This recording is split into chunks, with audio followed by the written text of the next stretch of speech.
नमस्कार, मैं हूं कुमार गजेंद्र। जनपद ऑन द स्पॉट में आपका स्वागत है। हमारे एक दूसरे social media platform podcast with Kumar Gajendra में भी आपका स्वागत है, जहां आप हमें सुन सकते हैं। दिल्ली के अंदर आम आदमी पार्टी ने ऐसे ऐसे ऐसे ऐसे लोग भरे, बस आप पूछिए मत। आज खुद एक गाना था, खुदा भी आसमां से जब जमी पर देखता होगा। अब आप सोचिए आगे की लाइनें। केजरीवाल के बारे में कुछ ऐसा ही कहा जाता है। ऐसे ऐसे आइटम, ऐसे ऐसी चीजें ढूंढ के लाते हैं, ऐसे ऐसे लोग ढूंढ के लाते हैं जिनका कोई जोड़ नहीं है। जी हाँ, हम बात कर रहे हैं हाल ही में शामिल हुए आम आदमी पार्टी के अंदर अवध बोझा सर की। ये बोझा सर सचमुच सचमुच बोझा बन चुके हैं और बोझा आम आदमी पार्टी पर है, क्योंकि इन्होंने अपने मुंह से, मुखमंडल से ये कहा कि इन्होंने एक बार एक बड़े पहुंचे हुए ज्योतिष को अपना हाथ दिखाया, तो उसने कहा कि आपके अंदर कंस्ट्रक्शन की तो लाइन नहीं है, डिस्ट्रक्शन की है। यानी कि जहां भी जाएंगे आप तोड़ फोड़ खत्म करा देंगे, सब कुछ नष्ट करा देंगे। केजरीवाल के साथ बिल्कुल ऐसा हुआ। बोझा सर जैसे ही आम आदमी पार्टी में शामिल हुए, केजरीवाल का सुपड़ा साफ हो गया। लेकिन आज यही बोझा सर कुछ ऐसा कहने की कोशिश कर रहे हैं। देखिए, हार को आपदा को अवसर में बदलना तो सुना था, हार को अवसर में बदलना सचमुच ये बड़ी बात थी, और ये बोझा सर ही कर सकते हैं। कितने बड़े बोझा रहे होंगे, इनके बारे में पूरे चुनाव के दौरान बड़ी बड़ी बातें चली। लेकिन आज साहब ने अपनी हार के बाद बिल्कुल कहा कि देखिए, हार तो गए हैं, कोई बात नहीं, लेकिन हम स्टैब्लिश हो गए हैं। चाहे ये जीते नहीं उस विधानसभा से, स्टैब्लिश तो आम आदमी पार्टी थी। बोझा सर इन बातों को क्यों घुमा घुमा के जलेबी की तरह, जलेबी तो राहुल गांधी फैक्ट्री खोल रहे थे, आपकी क्या जरूरत थी। लेकिन अब बोझा सर नेता बन चुके हैं और बोझा सर कहते हैं कि देखिए, मैं आज स्टैब्लिश नेता बन गया हूं, और एस्टेब्लिश नेता बनने के अलावा मैं जो है, आज इतने मेरे साथ कार्यकर्ता हैं, इतने लोगों ने मुझे वोट डाला है।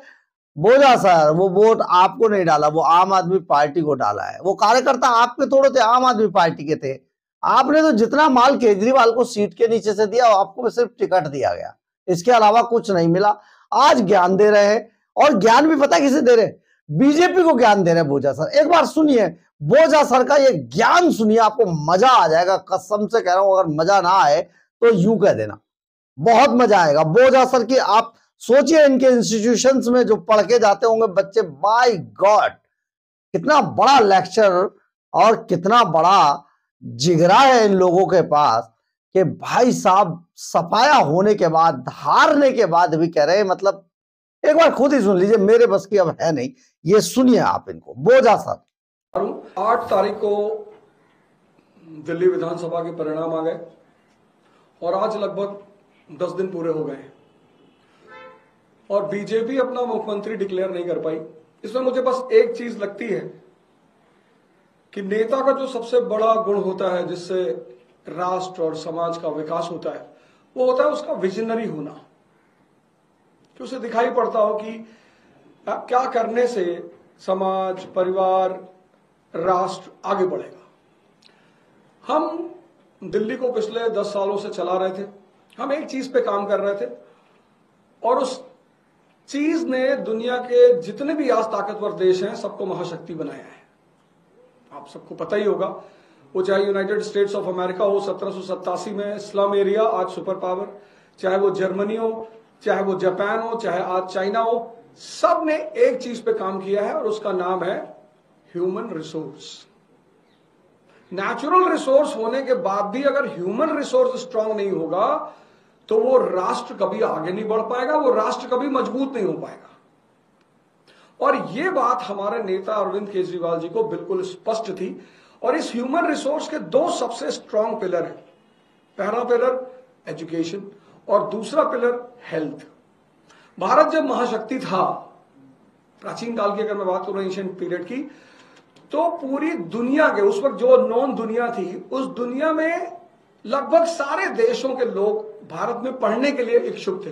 मैं बात कर रहा हूं नालंदा और तक्षशिला की, और मैं बात कर रहा हूं फाइहान और ह्यूएनसांग जैसे लोगों की जो चाइना से भारत पढ़ने के लिए आए। तो जब देश में शिक्षा उच्चतम स्तर पे थी तो देश महाशक्ति था। जब देश में चरक जैसे चिकित्सक थे, धन्वंतरी जैसे चिकित्सक थे, तो देश महाशक्ति था। इसी का फॉर्मूले को ध्यान में रखकर केजरीवाल जी ने दिल्ली में शिक्षा और स्वास्थ्य पर ध्यान देना शुरू किया कि हमारा ह्यूमन रिसोर्स जितना स्ट्रांग होता चला जाएगा, हमारे परिवार मजबूत होते चले जाएंगे। परिवार मजबूत होगा तो समाज मजबूत होगा और राष्ट्र मजबूत हो जाएगा। अब इस विजन को, ऐसा मुझे दिखाई पड़ रहा है कि इस विजन को भाजपा डिकोड ही नहीं कर पा रही है। उसको पता ही नहीं चल पा रहा है कि यार करना क्या है।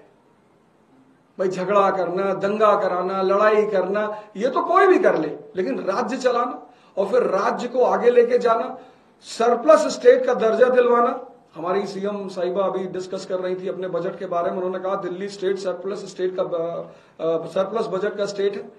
तो मुझे ऐसा लगता है कि आज ये पार्टी, जिसको जनता ने कहा कि इनके पास 48 सीट है, 48 में से एक आदमी इनको नहीं मिल रहा है जिसके पास केजरीवाल जी जैसा विजन हो कि नहीं, हम इस विजन को और आगे बढ़ाएंगे, हम दिल्ली को आगे ले चलेंगे। इनकी ये नाकामी पूरी दिल्ली प्रदेश की जनता देख रही है।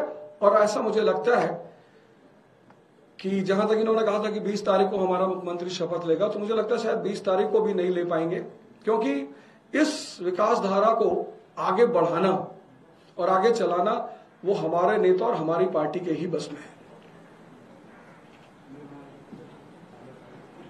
फिर आपको तो क्यों ऐसा लगता है कि बीजेपी अपना समय ले रही है? उनके पास अलग अलग नीति है, उसके लिए अलग स्ट्रक्चर है उनका निर्णय लेने का, तो आप लोगों को क्यों इतनी जल्दी जल्द से जल्द शपथ होना ही चाहिए? नहीं, जल्दी नहीं है, हमें किस बात की जल्दी। हम तो वो इतने सारी बातें कर रहे थे, नीति है तो आप लेकर आओ। 48 लोग आपके पास हैं, आपके पास 48 लोग हैं, आपको 40 में से 8 में से एक आदमी निकालना है कि एक आदमी भाई हमें लीड कर रहा है। तो कम से कम दिल्ली की जनता को ये तो पता चले कि भाई ये इनका मुख्यमंत्री का चेहरा। अब तो इलेक्शन खत्म हो गया, इतना दिन वेट करने की क्या जरूरत है? अगर नीति है तो बताओ, अगर चेहरा है तो दिखाओ। अवध जी, आप पहली बार इलेक्शन लड़े थे, आप अपनी पॉलिटिक्स जारी रखेंगे आगे भी और पढ़ाई भी जो कराते हैं? मैं पहली बार इलेक्शन लड़ा और 4 फ्रंट पर मेरी उपलब्धियां रही। आज भारत में मेरे पास एक विधानसभा है जिसमें 46,000 लोगों ने मेरे ऊपर विश्वास जताया है। 46,000 लोगों ने मेरे ऊपर विश्वास जताया। 500 कार्यकर्ता मेरे साथ जुड़े हुए हैं। और सबसे बड़ी बात, जो कांग्रेस के हमारे उम्मीदवार थे वहां पे, जो एक बार विधायक रहे, 2 बार पार्षद रहे, उनकी जमानत जब्त हो गई। तो इतनी अच्छी शुरुआत करने के साथ अब राजनीति से पीछे जाने की कोई वजह नहीं है। तो एक नेता के रूप में मैं स्टैब्लिश हो चुका हूं। आने वाले इलेक्शंस में, आने वाले समय में उसे प्रूव करूंगा कि मुझे जनता कितना सहयोग और समर्थन दे रही है। ओझा साहब, एक नेता के रूप में आप स्टैब्लिश हो चुके हैं, आप सोच भी सकते हैं नेता के नजरिए से। आपको क्या लगता है भाजपा में उन 48 कैंडिडेट में से एक कैंडिडेट कौन होना चाहिए? देखिए, ऐसा है कि हर व्यक्ति को अपने घर की जिम्मेदारी लेनी चाहिए। अगर वो मुझे बुलाएंगे, अपनी असमर्थता जताएंगे कि मिस्टर ओझा हम नहीं चुन पा रहे, तो आपके चैनल के माध्यम से मैं प्रस्ताव रखना चाहता हूं कि अगर वो ऐसी किसी दिक्कत में है तो मैं अपनी सेवाएं देने को तैयार हूं। क्योंकि एज ए शिक्षक मुझे पता होता था कि इस बच्चे का सिलेक्शन होगा, कौन होनहार है। तो मैं ये कहना चाहूंगा कि अगर उनको मेरी सेवाओं की जरूरत है तो मैं उनके लिए उपलब्ध हूं। मैं बता सकता हूं आने वाले समय में कि वो क्या। आपने सुना होगा बोझा सरकार, इसे कहते हैं खिसियानी बिल्ली खंबा नोचे। अगर ये साहब गलती से भी नेता बन गए होते ना, तो भाई साहब पटपड़गंज वालों की तो वाट लगा देते।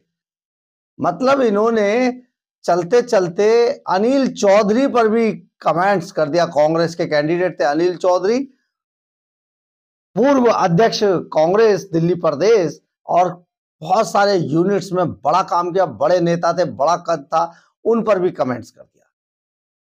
मतलब ये जो जीत है ना, इसका सारा श्रेय बोझा सर ने अपनी तरफ ले लिया। आम आदमी पार्टी को निकालकर बाहर कर दिया है।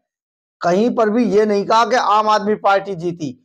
बहुत ही चालू पुर्जा है बोझा सर भाई साहब।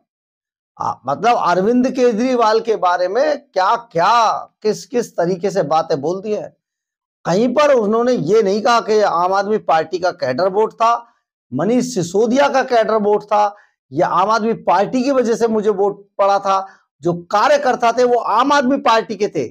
मतलब जुम्मा जुम्मा 8 दिन पहले आए बोझा सर, माल टेबल के नीचे से देके पूरी पार्टी के नेता बन चुके, कब्जा कर लिया इन्होंने। इसे कहते हैं ये सचमुच।